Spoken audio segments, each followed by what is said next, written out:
باللہ من الشیطان الرجیم بسم اللہ الرحمن الرحیم۔ اللہ تبارک و تعالیٰ کے نام سے شروع جو بڑا مہربان اور نہایت رحم کرنے والا ہے۔ قرب قیامت کا ایک ایسا خوفناک فتنہ جس کا خوف اور دبدبہ ہر زمانے میں پایا جاتا تھا۔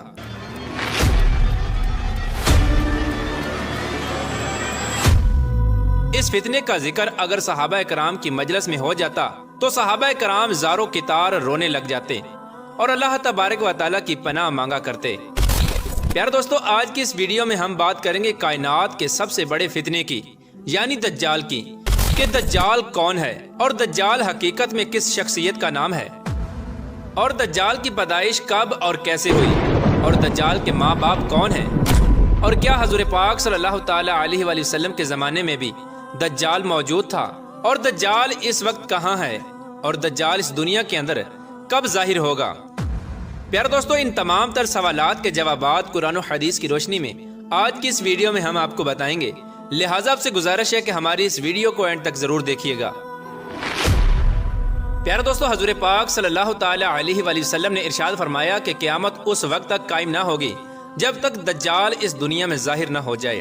دجال کی ظاہری نشانیاں اور شکل و صورت کے بارے میں حضور پاک صلی اللہ تعالی علیہ وآلہ وسلم نے ارشاد فرمایا کہ دجال چھوٹے قد کا ہوگا اور وہ بد صورت ہوگا، اور وہ ایک آنکھ سے اندھا ہوگا، اس کے دونوں پاؤں ٹیڑھے ہوں گے، اور اس کے جسم میں بہت زیادہ بال ہوں گے، اس کے سر کے بال گنگریالے ہوں گے، اور اس کا رنگ سرخ یا گندمی ہوگا، اور اس کی ناک طوطے کی چونچ جیسی ہوگی۔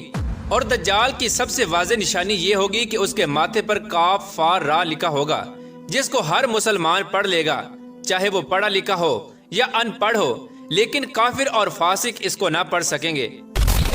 پیارے دوستو، دجال جب اس دنیا کے اندر ظاہر ہوگا تو لوگوں کے سامنے پرہیزگار بن کر رہے گا تاکہ لوگ زیادہ سے زیادہ اس کی اتباع کریں، لیکن اندر سے یہ کافروں کی طرح ظالم ہوگا۔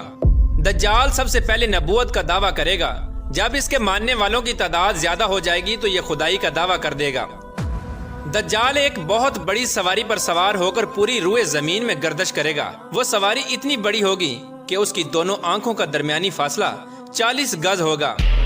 پیارے دوستو، دجال کے پاس بے شمار طاقت اور بے شمار مال و دولت اور خزانے ہوں گے۔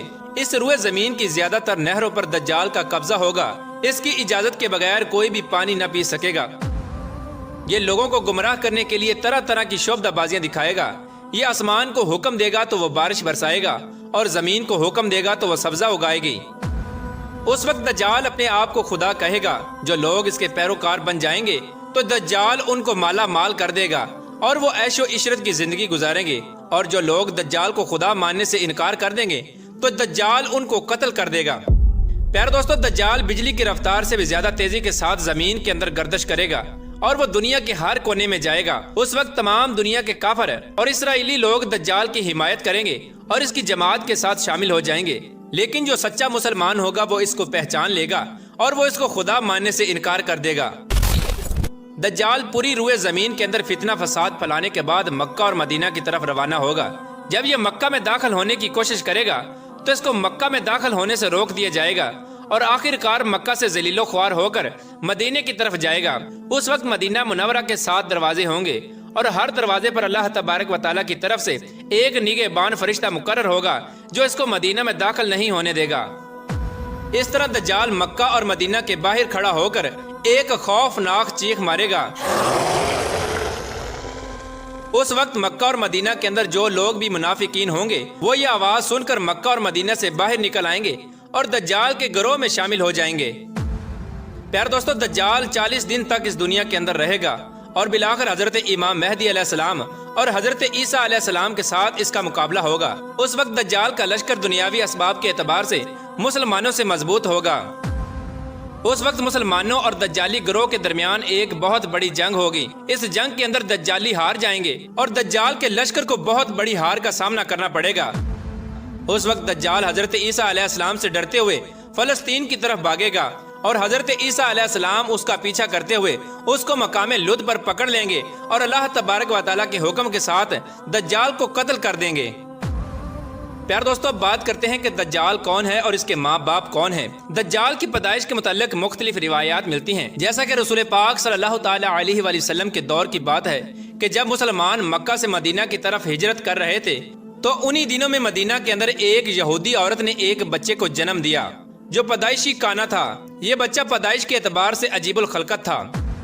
بچپن میں یہ مدینے کے اندر بچوں کے ساتھ کھیلا کرتا تھا، لیکن آہستہ آہستہ یہ بچہ مشہور ہونے لگا اور اس نے مدینے کے اندر اپنے اوپر وحی یا القاء آنے کا دعویٰ کر دیا، اور یہ بچہ لوگوں کے ساتھ عجیب و غریب اور پر اسرار باتیں کرنے لگا۔ جب اس کی ماں کو اس بات کا علم ہوا تو اس کی ماں حضور پاک صلی اللہ تعالی علیہ وآلہ وسلم کے پاس آئی اور اپنے بیٹے کا سارا حال حضور پاک صلی اللہ تعالی علیہ وآلہ وسلم کو بتایا، اور اس بچے کی ماں حضور پاک صلی اللہ تعالی علیہ وآلہ وسلم سے یہ گزارش کرنے لگی کہ آپ اس کا معائنہ کریں کہ یہ کیا کر رہا ہے۔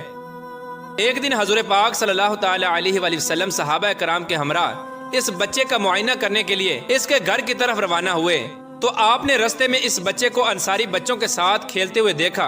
اس بچے کا نام ابن سیاد تھا۔ اس وقت حضور پاک صلی اللہ تعالی علیہ وآلہ وسلم کے ساتھ اور دیگر صحابہ کرام بھی موجود تھے۔ اس وقت ابن سیاد بلوغت کے قریب تھا لیکن جوان نہیں ہوا تھا۔ حضور پاک صلی اللہ تعالی علیہ وآلہ وسلم اس کے قریب گئے لیکن اس کو پتہ نہ چلا تو آپ صلی اللہ تعالی علیہ وآلہ وسلم، کیا تم گواہی دیتے ہو کہ میں اللہ کا رسول ہوں؟ تو ابن سیاد نے آپ صلی اللہ تعالی علیہ وآلہ وسلم کی طرف دیکھا اور کہا کہ میں گواہی دیتا ہوں کہ آپ اللہ کے رسول ہیں۔ پھر ابن سیاد نے حضور پاک صلی اللہ تعالی علیہ وآلہ وسلم سے کہا کہ کیا آپ گواہی دیتے ہیں کہ میں اللہ کا رسول ہوں؟ تو آپ صلی اللہ تعالی علیہ وآلہ وسلم نے ابن سیاد کو چھوڑ دیا اور فرمایا کہ میں اللہ اور اس کے رسولوں پر ایمان لایا۔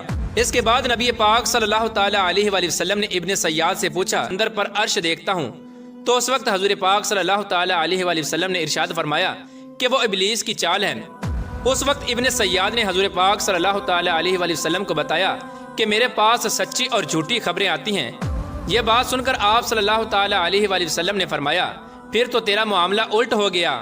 اس کے بعد حضور پاک صلی اللہ تعالی علیہ وآلہ وسلم نے ابن سیاد سے فرمایا کہ میں نے تیرے لیے ایک چھپانے والی چیز نے دل کے اندر لفظ دخان سوچا تھا۔ تو ابن سیاد حضور پاک صلی اللہ تعالی علیہ وآلہ وسلم سے کہنے لگا کہ آپ نے دل کے اندر جو چیز چھپائی ہے وہ الدخ ہے۔ تو اس پر آپ صلی اللہ تعالی علیہ وآلہ وسلم نے ارشاد فرمایا کہ ذلیل ہو جا، تیری قدرت بڑھ نہیں سکتی۔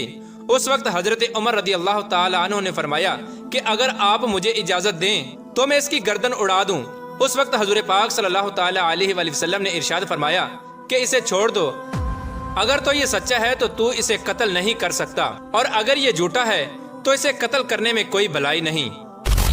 پیار دوستو، مدینے کے لوگ ابن سیاد کے بارے میں یہ کہا کرتے تھے کہ بعض شیاطین اس کے پاس آتے تھے جو اس کو عرش الہی کی خبریں دیا کرتے تھے، جبکہ حضور پاک صلی اللہ تعالی علیہ وآلہ وسلم نے ابن سیاد کے معاملے میں سکونت اختیار کی ہے، کیونکہ آپ صلی اللہ تعالی علیہ وآلہ وسلم کی طرف یہ وحی نہیں کی گئی کہ ابن سیاد کی حقیقت کیا ہے، جبکہ بعض لوگ ابن سیاد کو ہی دجال مانتے ہیں اور کچھ صحابہ کرام کا خیال بھی یہی تھا۔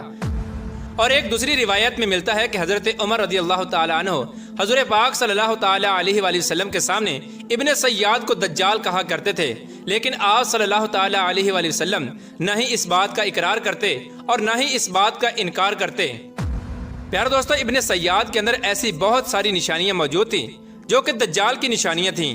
یہی وجہ ہے کہ اس دور کے اندر صحابہ کرام بھی ابن سیاد کو دجال کہا کرتے تھے، اور بعض مفسرین کا یہ کہنا ہے کہ ابن سیاد ہی وہ شخص ہے جو قرب قیامت میں دجال بن کر ظاہر ہوگا۔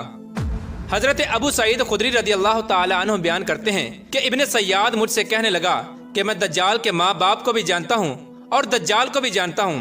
تو اس وقت حضرت ابو سعید خدری رضی اللہ تعالی عنہ نے ابن سیاد سے کہا کہ کیا تو اس بات کو پسند کرتا ہے کہ تو ہی دجال ہو؟ تو اس وقت ابن سیاد نے کہا کہ اگر مجھے دجال بنایا گیا تو میں اس بات کو ناپسند نہیں کروں گا کہ میں دجال بنوں، یعنی کہ میں دجال بننا پسند کروں گا۔ پیارے دوستو، بعض مفسرین کا کہنا ہے کہ ابن سیاد دجال نہیں، کیونکہ یہ بعد میں ایمان لے آیا تھا، بلکہ دجال حضرت سلیمان علیہ السلام کے دور میں جنات اور انسانوں کے ملاپ سے پیدا ہوا تھا اور اس کے ماں باپ کو قتل کر دیا گیا تھا، اور دجال کو ایک جزیرے کے اندر قید کر دیا گیا، اور یہ انسانوں اور جنات کے ملاپ سے پیدا ہونے والا بچہ یعنی دجال آج بھی اسی جزیرے کے اندر قید ہے، اور اس کے ساتھی شیطان اس کو ہر بات کی خبر دیتے ہیں۔ دجال کی پیدائش کے بارے میں حضرت امام زرقانی رحمۃ اللہ تعالی علیہ بیان فرماتے ہیں کہ دجال وہ فتنہ ہے جس کو اللہ تبارک و تعالی نے اس وقت پیدا فرمایا جس وقت حضرت آدم علیہ السلام کو جنت سے نکالا گیا تھا، اور دجال کو بنا ماں باپ کے پیدا کیا گیا، اس کا کوئی ماں باپ نہیں۔ پیار دوستو، حقیقت تو یہ ہے کہ دجال قرب قیامت میں ظاہر ہوگا، اور اس کی جو نشانیاں ہوں گی وہ واضح طور پہ حضور پاک صلی اللہ تعالی علیہ وآلہ وسلم نے اپنی احادیث کے اندر بیان فرمائی۔ لیکن یہ دجال کہاں ہے، اور یہ کہاں سے آیا، اور یہ کیسے پیدا ہوا، اور اس کے ماں باپ حقیقی طور پر کون ہیں، اس کے بارے میں کسی کو کوئی علم نہیں۔ اس کا علم صرف اللہ تبارک و تعالیٰ کے پاس ہے۔ اللہ تبارک و تعالیٰ بہتر جانتا ہے کہ دجال حقیقت میں کون ہے اور یہ کیسے پیدا ہوا۔